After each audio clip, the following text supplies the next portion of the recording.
지난 한 주 동안도 주 안에서 다 모두 평안하셨습니까?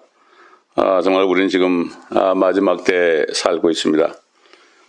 사람들이 예수 그리스도의 부활까지도 믿지 못하게 하려고 고고 학자들과 연합해서 예수님의 무덤에 발견됐다는 등 이렇게 얘기하며 여러 가지 미혹을 하는 때에 살고 있습니다. 그러나 예수 그리스도를 믿어 영접하고 성령으로 다시 거듭난 사람은 이미 그리스도께서 안에 부활해 계시기 때문에 누가 뭐래도 아무 상관이 없습니다. 우리가 믿는 것은 하나님의 말씀이고 우리 안에 있는 증거를 믿는 것입니다. 증거는 이것이니 바로 우리 주 예수 그리스도시며 우리 안에 계신 영원한 생명이라고 말씀은 증거하고 있습니다. 그리고 신비는 이것이니 우리 안에 계시는 그리스도이시다 이렇게 골로새 1장에 증거하고 있고 사탄은 어떻게 하든지 아직도 거듭나지 못한 사람들을 미혹해서 이제 교회로부터 떠나게 하고 멸망시키기 위하여 지금도 우는 사자처럼 돌아다니고 있습니다. 우리가 바짝 깨어서 기도하지 않으면 마지막 때에 정신을 잃기 쉽습니다. 그러므로 만물의 마지막이 가까웠다고 사도 베드로는 2000년 전부터 증거했고 이것은 동일한 성령님께서 지금 우리에게도 이런 말씀을 증거하고 계시는 것입니다. 우리가 지난 시간에는 적그리스도에 관해서 말씀을 나눴습니다. 이제 적그리스도가 나타나면 모든 사람에게 오른손이나 이마에 받게 할 인, 즉 666이죠.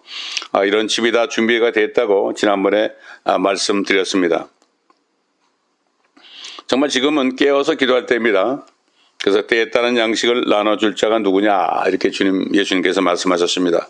아침에는 아침밥을 줘야 되고 점심 때는 점심 그리고 저녁 때는 저녁을 줘야죠. 자, 이제 식양이 뉘엿뉘엿 칠 때입니다. 석양이 뉘엿뉘엿 칠 때입니다. 주님 오실 날이 심히 가까워진 때에 정말 요한계시록 말씀에 기록된 앞으로 될 일을 잘 알지 못하면 지금 이 세상에서 고난을 이기지 못하고 낙심할 수밖에 없습니다. 육신적인 일 때문에 낙심해서 믿음을 저버릴 수도 있으니까 정신을 바짝 차리고 살아야 됩니다. 오늘은 계속해서 요한계시록 14장에 들어가겠습니다. 들어가기 전에 먼저 지금까지 계시록을 공부하면서 그동안 어떤 말씀들을 우리가 나눴는지 한번 정리하는 시간을 먼저 갖겠습니다. 성도들이 휴거된 다음에 거듭난 성도들이 휴거된 다음에 대환란을 이제 사람들이 통과하게 돼 있죠. 한 번은 인재앙으로, 그 다음은 나팔재앙으로 통과합니다. 이것은 동일 시대에 나타나는 겁니다. 그러나 이것을 따로따로 쓴 것은 성격이 다르기 때문에 그렇습니다. 마치 사복음서가 마태복음, 누가, 요한복음인 동시대에 기록되었지만 다른 면을 기록한 것처럼 환란도 첫째는 인재앙, 둘째는 나팔재앙, 세 번째는 적그리스도와 그의 활동, 또 12장, 13장에서 보여주고 있죠. 그리고 마지막 네 번째는 대접재앙, 즉 호리병 재앙 심판입니다. 이렇게 적그리스도는 11장 7절, 12장, 13장, 14장에서 다시 나타나는데 이것은 마치 환란을 여러 번 통과하는 것 같죠. 그래서 동시에 일어나는 사건이지만 성격상 넷으로 구분된 것처럼 우리가 이걸 알아야 되고 진리의 말씀을 올바로 나누어서 공부하지 않으면 혼란이 오게 되어 있습니다. 그러므로 3장까지는 교회 시대요. 4장은 요한이 들림받는 때 휴거되는 것이요. 본격적으로 사도 요한이 하늘에 가서 본 장면이 4장과 5장에 있고 6장부터 19장 중반까지는 이제 이 땅에 7년 대환란이 나타나는 것을 우리가 알 수가 있죠. 그 다음 19장 마지막에 예수 그리스도께서 재림하실 때의 장면이 나오고 20장 가면은 천년왕국이 나오며 21장과 22장은 새 예루살렘이 내려오면서 영원 세계가 펼쳐지는 것을 잘 구분해서 우리가 보아야 합니다. 자, 그렇기 때문에 누구든지 성령으로 거듭나서 하나님의 영이 있는 사람들은 절대로 대환란에 넘어가지 않는다는 사실을 기억해 주시기 바랍니다. 지금 거듭나지 않으면 기회가 없습니다. 우리 주님께서 사람이 거듭나지 않으면 하나님의 나라를 볼 수 없다고 했죠. 하나님의 왕국이죠. 물과 성령으로 나지 않으면 하나님의 나라 왕국에 들어갈 수 없다. 그러시면서 육으로 난 것은 육이요 성령으로 난 것은 영이라고 분명히 말씀하셨습니다. 거듭나는 것은 옛사람 아담이 완전히 죽어버리고 새 사람이 되는 것입니다. 그리스도 안에서 새로운 피조물이 되는 거죠. 옛날에 나는 완전히 없어지는 것입니다. 이전 것은 지나갔으니 보라 새 것이 되었도다. 사도 바울이 고린도 교회 성도들에게 고린도후서 5장 17절에 분명히 증거한 것을 우리가 알 수가 있습니다. 여러분 완전히 새 사람이 되셨습니까? 옛 것은 지나가셨습니까? 여러분 성령으로 거듭나셨습니까? 여러분 안에 그리스도가 살아계십니까? 하나님 아버지께서 역사하십니까? 또 성령께서 여러분 안에 거하고 계십니까? 이렇다면 여러분은 걱정할 필요가 없습니다. 이제 할 일은 많은 사람들이 구원받을 수 있도록 복음을 전해서 한 사람이라도 더 휴거되고 환란에 넘어가지 않도록 가까운 가족부터 먼데 있는 사람에 이르기까지 복음을 전해야 되는 것입니다. 이 미국 땅은 선교지죠. 모든 민족에게 우리는 복음을 전해야 합니다. 돈 조금 낸다고 선교하는 것이 아닙니다. 선교는 복음을 전해서 사람들에게 생명을 주는 것입니다. 첫사람 아담은 살아있는 혼, 리빙 소울이었지만 마지막 아담이신 예수 그리스도는 살려주는 영, quickening spirit, 이렇게 성경은 말씀하고 있습니다. 그러므로 예수 그리스도를 영접하고 믿는 사람들은 그 안에 살아계신 성령이 있기 때문에 성령에 의해서 말씀을 증거하면 그 말씀에 의해서 복음을 받아들이는 사람들이 또 성령을 받아 거듭나서 다른 사람들에게 생명을 줄 수 있는 것이죠. 특별한 은혜 아니겠습니까? 자, 그래서 우리는 이 사실을 알고 요한계시록을 무조건 두려워해서는 안 되는 거죠. 이 말씀을 제대로 알게 되면 이것은 축복이고 복된 말씀입니다. 또 소망의 말씀입니다. 그렇기 때문에 더 많은 사람들에게 복음을 전하는 그러한 열정이 생겨야 되는 이 중요한 말씀, 이것이 바로 요한계시록입니다. 이 마지막 때 이 말씀을 모르면 세상에 취해서 그럭저럭 살게 되고 교회는 왔다 갔다 하면서 이 땅에서 육신을 위해서만 살게 되고 하나님의 뜻을 알 수 없는 어둠 가운데 거할 수밖에 없는 것입니다. 그러나 사도 바울은 데살로니가전서 5장에 이렇게 분명히 말씀했죠. 우리는 어둠 가운데 있지 않고 빛 가운데 있기 때문에 도적같이 주님이 임하지 않으신다고 했습니다. 그러므로 깨어있는 사람들은 압니다. 그날과 그 시는 알 수 없어도 때의 급박함은 알 수가 있는 거죠. 그래서 깨어서 기도하면서 한 사람이라도 더 전도하여 하나님의 의를 구하는 삶 속에서 하나님의 모든 것을 채우시는 이러한 기적을 경험하면서 살 수 있는 것입니다. 자, 이제 14장에 들어가면 이제 상황이 후 3년 반이라는 것을 알게 됩니다. 전 3년 반 동안에는 적그리스도가 그의 마각을 드러내지 않지만 후 3년 만에 와서 완전히 그의 마귀의 정체를 드러내는 것을 우리가 알 수가 있습니다. 이것은 매우 중요한 일입니다. 자, 우리가 앞부분 계시록 7장에서 14만 4천 명이 등장한 것을 보았습니다. 이것은 마지막 봉인이 떼어지기 전인 계시록 7장에서도 보았습니다. 각 지파에서 1만 2천 명씩 여자에게서 더럽혀지지 않은 동정들이 인을 받았는데 그들은 어떤 일이 있어도 죽임을 당하지 않았다고 말씀합니다. 그런데 14장에 이들이 다시 나타나는데 이들은 어떤 존재들이고 지금 어디에 있습니까? 이것은 14장 말씀을 보면서 우리가 상고하도록 하겠습니다. 자, 제가 14장 1절을 봉독해 드리겠습니다.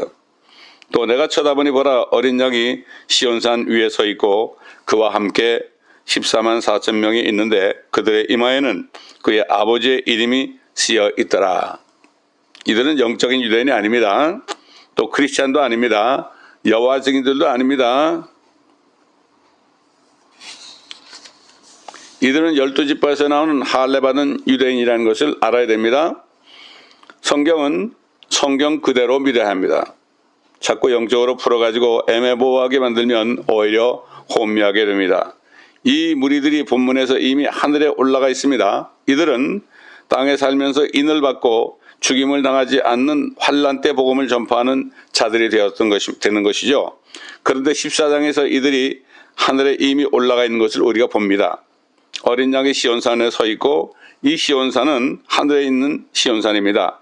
이 땅에 있는 시온산은 예루살렘이죠. 하늘에서 뜻이 이루어진 것처럼 땅에서도 뜻이 이루어지이다. 하늘에 있는 것이 땅에 이루어지는 것이죠. 이것이 참 하늘과 땅이 하나 되는 하나님의 경륜 속에서 되는 것이라는 것을 우리가 알 수가 있습니다. 자, 3절을 보면 그들이 보호자 앞과 네 짐승과 장로들 앞에서 새 노래 같은 것을 불렀는데 땅에서 구속을 받은 14만 4천 명 외에는 그 노래를 배울 사람이 없더라, 이렇게 말씀하고 있습니다. 그리고 7장 11절로 다시 돌아가 보면 또 그 보호자의 장로들과 네 짐승 주위에 둘러싼 모든 천사가 그 보호자 앞에 얼굴을 대고 엎드려 그랬습니다. 하나님께 경배드리며 이렇게 말씀했습니다. 자, 이 장면과 14만 4천이 올라가 있는 곳은 어디겠습니까? 땅 위가 아니라 셋째 하늘인 것은 우리가 알 수 있습니다. 보호자 주위에 네 짐승과 장로들이 있죠. 14만 4천이 새 노래를 불렀다. 아무도 배울 수 없다 그랬습니다. 그렇기 때문에 14만 4천은 땅 위에 있지 않고 이미 휴거되었다는 것을 알 수가 있습니다. 이들은 환란 때 휴거받은 사람들입니다.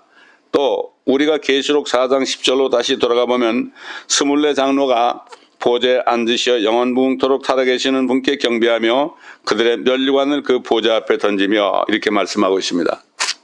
이 장면은 땅이 아니죠. 요한이 들림받아서 셋째 하늘에서 하늘의 보좌를 본 것을 증거한 것입니다. 7장 4절에서 처음 14만 4천 명이 언급됐을 때는 그들은 환란을 통과하기 위해서 봉인되어서 땅에 있었지만 그 다음에 나타나는 14장 1절로 3절에서는 이미 휴거되어 하늘로 올라가 있는 것을 우리가 볼 수가 있습니다.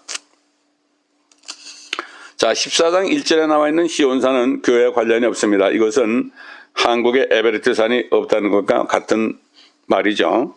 여기 시온산은 하늘에 있는 것입니다. 여기에 대해서 히브리서 12장 22절에 보게 되면 그러나 너희는 시온산과, 하늘에 있는 시온산이죠, 살아계신 하나님의 도성인 하늘의 예루살렘과, 새 예루살렘이죠, 무수한 천사들과 이렇게 말씀하고 있습니다. 이런 존재들이 하늘에 있습니다. 그렇기 때문에 원래 시온산은 하늘에 있고 땅의 시온산은 유다 지파라고 말씀하신 것을 시편에서 우리가 볼 수가 있습니다. 이것은 우리 머리 북쪽 하늘에 있는 도성을 지칭하는 것이지 땅 위에 장수하는 연관이 없습니다. 원래 사탄은 처음 범죄하기 전에는 이 산꼭대기에 있었습니다. 선지자 에스겔을 통해서 성령께서는 사탄이 어디 있었는가에 대해서 이렇게 증거하고 있죠. 에스겔서 28장 14절에 보면 너는 기름 부음을 받은 덮는 그룹이라. 내가 너를 그렇게 세웠더니 네가 하나님의 거룩한 산 위에, 이렇게 시온산을 말이죠, 네가 불의 돌들 가운데를 위아래로 걸었도다. 개혁성경에는 돌을 화강석이라고 그랬죠. 그러나 불의 돌들입니다. 태양처럼 불이 타는 돌이죠. 거기를 막 위아래로 걸었도다. 참 엄청난 존재였습니다. 그러나 지금은 덮는 그룹은 아니죠. 타락해서 망하게 됐기 때문에 보호자 주위에 이제는 네 그룹밖에 없습니다. 덮는 그룹은 없습니다.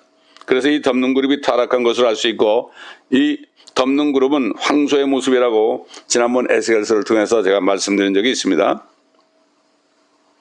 자, 다시 한번 우리가 계시록 4, 5장에서 배운 것을 기억해 보자면 시온산이 북쪽 우주에 있는 하늘인 것을 알 수 있습니다. 대기권을 훨씬 지나 이층천을 지나서 우주 위에 셋째 하늘에 있는 것을 알 수 있는데, 여기에 대해서 시편 기자는 이렇게 증거했습니다. 시편 48편 2절에 북편에 있는 위대한 왕의 도성 시온산은 그 자리 잡은 곳이 아름다우며 온 땅의 기쁨이니, 이렇게 말하고 있습니다. 하늘의 도성이 온 땅의 기쁨입니다. 그러므로 우리는 하늘을 사모해야 됩니다. 이 땅에 사는 동안에 위대한 왕의 도성인 시온산을 사모해야 되는 거죠. 북편에 있습니다. 그래서 북극성이 북박이 별인데 그것이 왜 그런지 모르겠지만 북쪽 하늘, 참 돌지 않고 항상 그 자리에 있는 북쪽 하늘이죠. 그 북쪽 위에 위대한 왕의 도성인 시온산이 있다. 그래서 아마 북극성을 만드신지도 모르죠. 온 땅의 기쁨이라고 말씀하고 있습니다. 그러니까 하나님의 자녀들은 그것을 바라보면서 하늘의 소망을 가지고 사는 것을 우리가 알 수가 있는 거죠.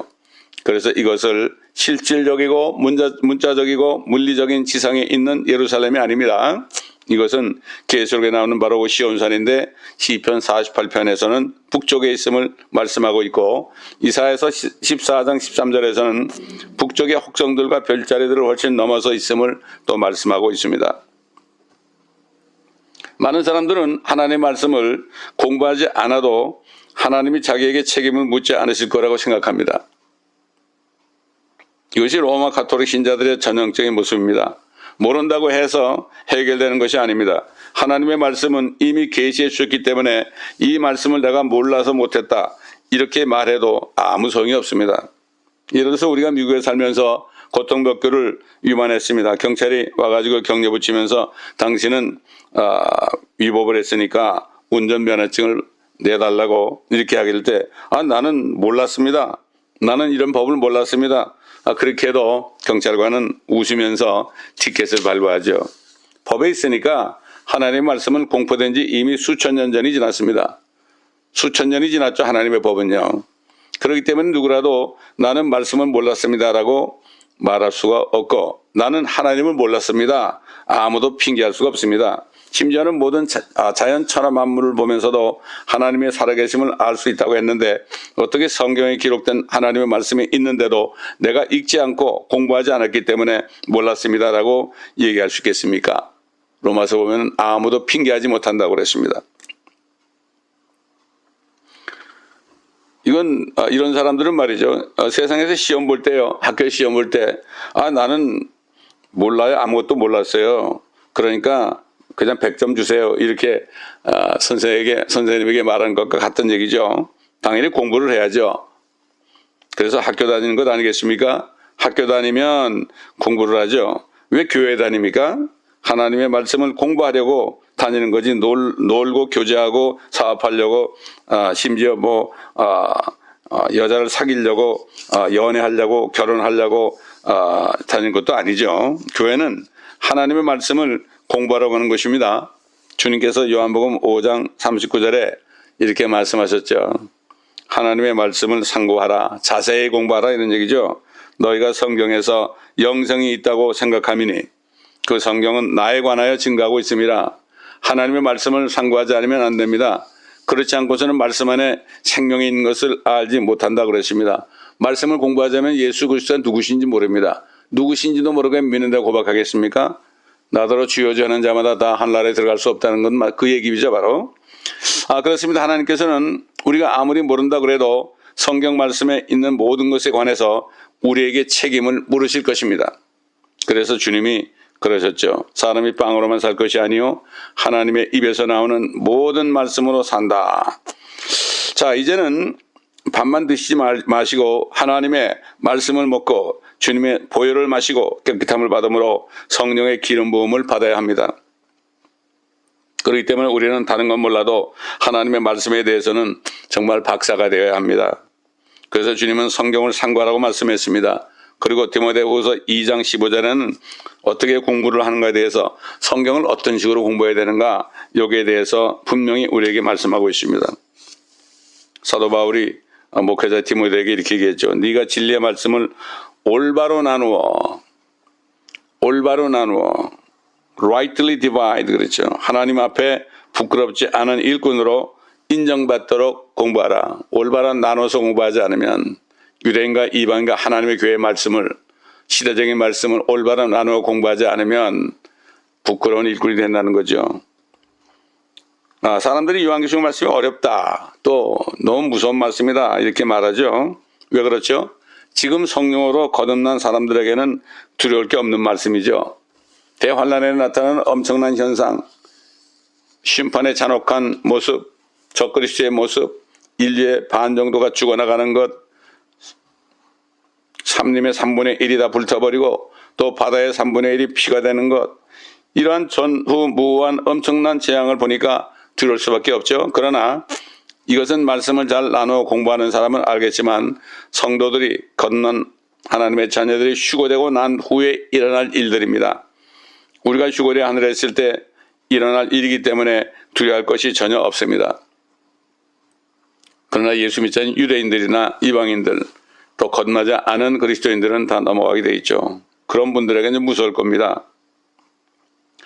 다만 구원받지 못한 사람들을 향하여 불쌍한 마음을 가지고 복음을 전하며 눈물로 기도하고 전도하는 이러한 마음의 뜨거운 열정을 가지라고 주시는 말씀이죠. 그렇기 때문에 복음 전도의 열정을 주시기 위해서 이렇게 요한계시록의 말씀을 볼 때 이걸 깨달아야 되죠. 그래서 주시는 말씀입니다. 이것을 알았기 때문에 제가 21년 동안이나 중남미에 가서 계속 복음을 전한 거죠. 그렇지 않으면 복음을 전할 수가 없죠. 그들이 불쌍한 겁니다. 그들이 땅에서도 저주를 받았는데 죽어서까지 지옥에 간다면 어떻게 되겠습니까? 그들이 너무나 불쌍하기 때문에 가서 집집마다 일일이 찾아다니면서 예수 그리스도의 복음을 전한 것입니다. 우리 주님께서는 수가성 여인 한 사람 때문에 그녀가 진리를 사모했기 때문에 메시아를 기다렸기 때문에 그 한 여인 때문에 걸어서 사마리아에 가신 것을 요한복음 4장에서 우리가 볼 수가 있습니다. 제자들은 몰랐습니다. 그래서 그들은 먹을 것을 구하러 갔습니다. 왜 예수님이 거기 가시는지 몰랐죠. 주님께서 이렇게 그들에게 말씀했죠. 내 음식은 나를 보내신 분의 뜻을 온전히 이루는 것이라 이렇게 말씀했습니다. 여러분 무엇 때문에 배가 부르십니까? 주님께서 말씀하셨죠. 의에 줄이고 목마른 자는 복이 있나니 저희 배가 부를 것이며 이렇게 말씀했죠. 어떻게 의에 줄이고 말씀에 목마를 때 뱃속에 음식이 들어옵니까? 죄인들은 이해할 수가 없는 말씀입니다. 개나 고양이도 이해할 수 없습니다. 그러나 하나님의 자녀들 성령으로 건너서 하나님의 영이 있는 사람들은 이 말씀을 깨닫기 때문에 내가 배고파도 복음을 전하게 되고 내가 배고파도 말씀을 읽고 묵상하게 되고 눈물 뿌리며 기도할 수밖에 없는 것입니다. 여러분 진정으로 건너셨습니까? 주 예수 그리스도의 성령이 여러분 안에 있어서 영원한 생명을 받았습니까? 여러분 예수 그리스도의 신부가 되셨습니까? 그렇다면 여러분은 지금 영이 살아있는 겁니다. 이렇게 여러분 안에 영이 살아있다면 증거로 살아있는 하나님이신 예수 그리스도가 오실 것을 기다리게 되어 있습니다. 디도서 2장에 뭐라고 말씀했습니까? 복된 소망이요 위대하신 하나님이신 우리 주 예수 그리스도의 나타나심을 기다리고 있다고 그랬습니다. 사도 바울이 디도에게 말한 거죠. 신부는 신랑이 기다리는 것이 온전한 소망이요 이 땅에 사는 것은 잠깐이요 신랑이 와서 데려가는 것을 기다리는 것이 신부의 온 마음을 다 지배하고 있는 생각과 사랑이어야 되겠죠. 자, 그래서 여기 시온산에 14만 4천이 올라가 있습니다. 시온산은 하늘에 있고 또 땅에도 있습니다. 지금 예루살렘 이 땅의 시온산입니다. 그래서 위에 있는 것은 새 예루살렘과 관련이 있습니다. 갈라디아서 4장에 보게 되면 우리의 어머니인 하늘의 예루살렘이다. 하늘의 예루살렘은 우리의 어머니라고 말씀한 것을 볼 수가 있습니다. 참 신비로운 말씀 아닙니까? 그러나 반대로 땅의 예루살렘은 자기 자녀들과 더불어 종노릇한다고 했습니다. 땅의 예루살렘은 아직 율법에 얽매여 있지 않습니까? 율법 시대에 있습니다. 그렇기 때문에 자녀들과 더불어 종노릇한다는 것을 우리가 알 수가 있습니다. 그래서 하나님께서는 그들을 대환 안에 집어넣어서 예수 그리스도를 믿음으로 구원받는다는 것을 깨닫게 하기 위해서 야곱의 고난의 때 7년 환란을 그들을 위하여 예비한 것입니다. 이걸 야곱의 고난의 때라고 그러죠. 자, 그래서 우리가 본문 14장에서 다시 한번 예수 그리스도가 어린 양으로 묘사된 것을 알 수가 있습니다. 보라, 어린 양이 시온산 위에 서 있고 바로 하늘에 있다는 말씀이죠.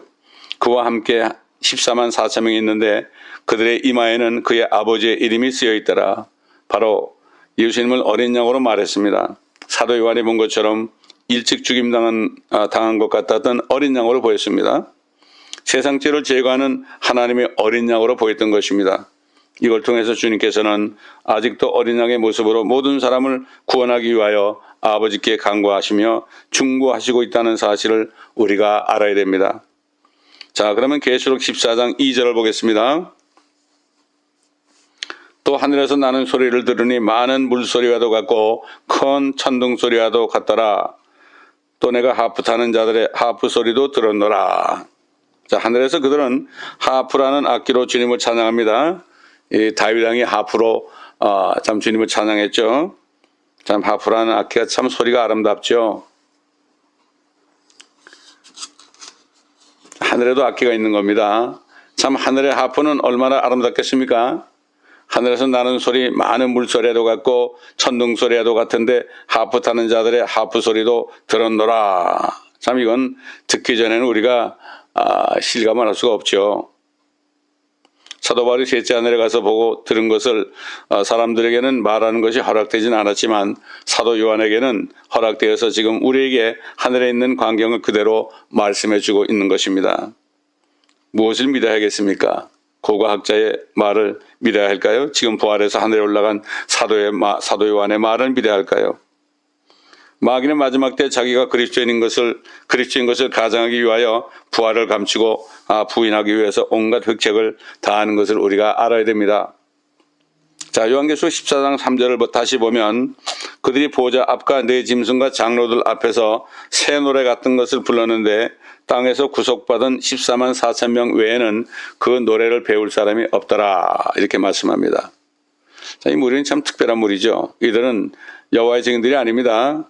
여호와의 증인들은 자기들이 14만 4천이라고 하다가 자기들의 수가 14만 4천이 넘으니까 그다음부터는 쑥 들어갔어요. 또 신천지도 자기들이 14만 4천이라고 그래요. 이런 엉터리가 어디 있습니까? 분명히 이스라엘의 12지파 하나하나를 망라하면서 12,000명씩 말씀합니다. 어떻게 여호와의 증인이나 신천지가 14만 4천이 될 수 있습니까? 이런 말을 쏘해 사람들이. 참 안타깝죠. 그리고 이들 14만 4천이 부르는 새 노래는 요한계시록 15장 3절에 나오는데 이것이 바로 모세의 노래입니다. 그들은 구약의 모세의 율법과 관계가 있는 거죠. 또한 그들은 어린 양의 노래를 부릅니다. 그래서 그들은 믿음을 통한 어린 양의 은혜와 모세의 율법을 더하여 구원을 받는 것을 볼 수가 있습니다. 환난 시대는 예수를 믿고 계명을 지키는 자들이 구원받게 되어 있습니다. 시대가 바뀌는 거죠. 그렇기 때문에 666을 받으면 지옥으로 떨어지는 거죠. 은혜만이 아니거든요. 행함이 있습니다. 율법이 있습니다. 대환란 때 그렇단 말이죠. 그래서 그들은 대환란 때 짐승의 표를 받지 않고 끝까지 견뎌야 구원을 얻는 것을 볼 수가 있습니다. 마태복음 24장에 주님이 그랬죠. 끝까지 견디는 자가 구원을 얻으리라 그랬죠. 그러니까 또 어떤 분들은 지금 예수 믿어도 끝까지 견뎌야 구원받는다고 그래요. 이건 성경은 올바로 나누어 공부하시는 분이 아닙니다. 그건 대환란 때 경륜을 말씀하는 겁니다. 자, 참고로 요한계시록 15장 2, 3절을 한번 보겠습니다. 내가 보니 불로 섞인 유리바다 같은 것이 있고 그 짐승과 그의 형상과 그의 표와 그의 이름의 숫자에 대하여 이긴 자들이 하나님의 하프들을 가지고 유리바다 위에 섰더라. 그들이 하나님의 종 모세의 노래와 어린 양의 노래를 부르며 말하기를 전능하신 주 하나님 주의 행하신 일이 위대하고 놀라우니 성도들의 왕이요 주의 길은 의롭고도 진실하나이다. 자, 여러분 모세의 노래가 신명기 32장에 있습니다. 제가 몇 절을 읽어드리겠습니다. 오 너희 하늘들이여 귀를 기울이라. 그러면 내가 말하리라. 오 땅이여 내 입의 말들을 들으라. 나의 교리가 비처럼 내릴 것이요 내 말은 이슬처럼 맺힐 것이며 연한 풀잎 위에 이슬비 같고 풀밭에 소나기 같으리로다.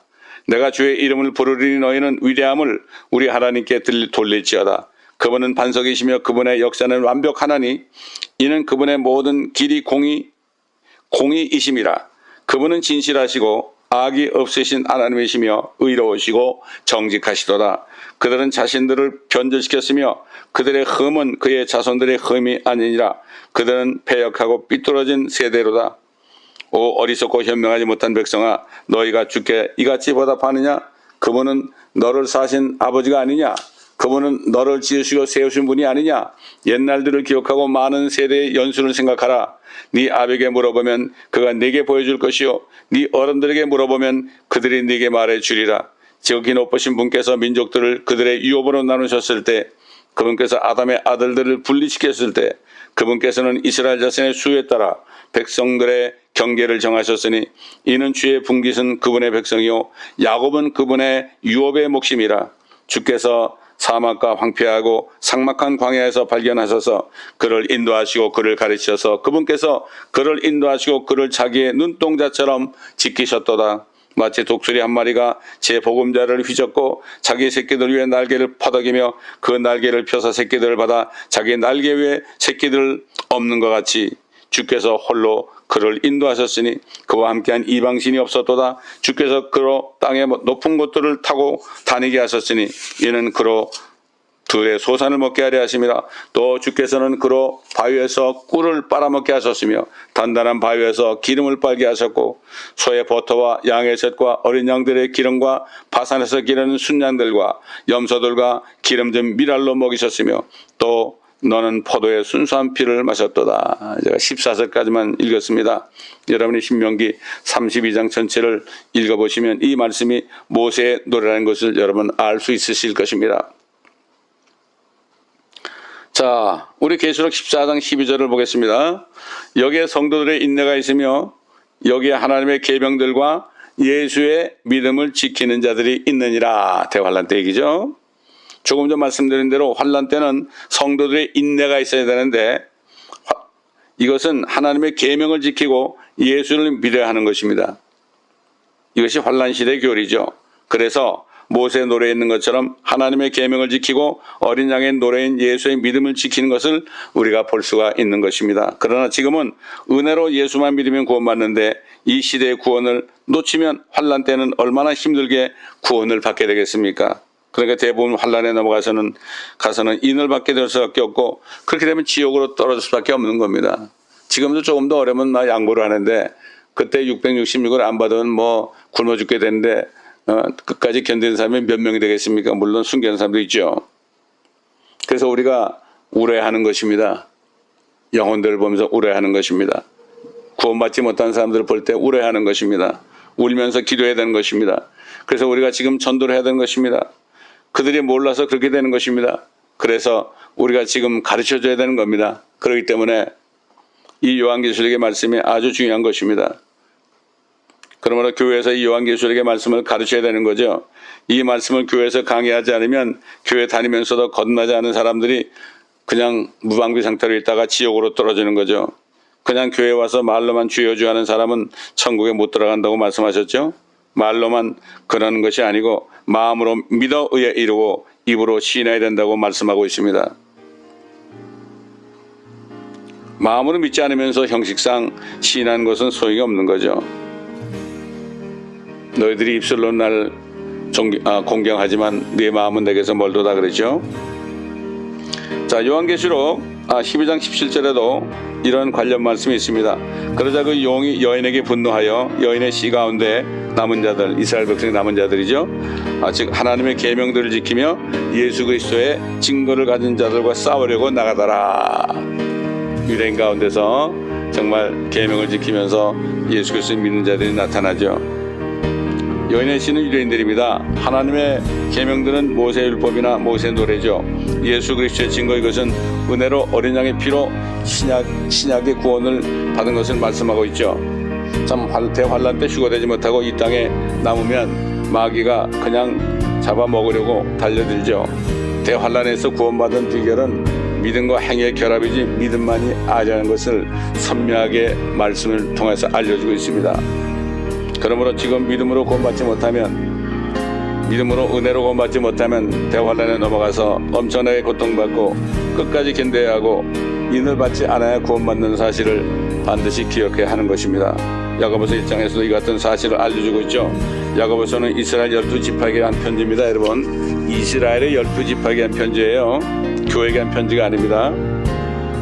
1장 1절에 하나님과 주 예수 그리스도의 종 야고보는 널리 흩어져 있는 12지파에게 문안하노라. 행함이 없는 믿음은 죽은 믿음이다. 이렇게 얘기했죠. 여러분, 이 야고보서도 대환란 때 격려를 말씀한 것을 우리가 알아야 됩니다. 오늘은 여기까지 하고요. 다음 시간에는 4절부터 우리가 또 말씀을 상고하도록 하겠습니다. 다음 주까지 여러분 주 안에서 평안하시고 정말 여러분의 믿음을 확인하시고 성령을 받으셔서 정말 평안 가운데 하나님의 왕국 나라는 먹고 마시는 것이 아니라 성령 안에서 의와 화평과 기쁨이다. 사도 바울이 그 하나님의 왕국에 들어간 사도 바울이 증거한 것처럼 여러분의 동일한 이러한 축복이 있으시기를 예수 그리스도의 이름으로 간절히 축원합니다. 아버지 하나님 감사합니다. 오늘도 성령님이 말하게 하심을 따라 말씀을 증거했습니다. 아버지, 증거한 말씀들이 들으신 분들 심령 속에 잘 박혀서 깨닫는 은혜가 있게 하여 주옵시고 깨닫는 대로 행함으로 이 마지막 때에 무엇을 해야 될 것인지 깨닫고 다 구원받고 거듭나서 대환란의 한 사람도 넘어가지 않도록 주님 모든 사람들을 축복하여 주옵소서. 감사드리며 우리 구주 예수 그리스도의 이름으로 간절히 기도드리나이다. 아멘.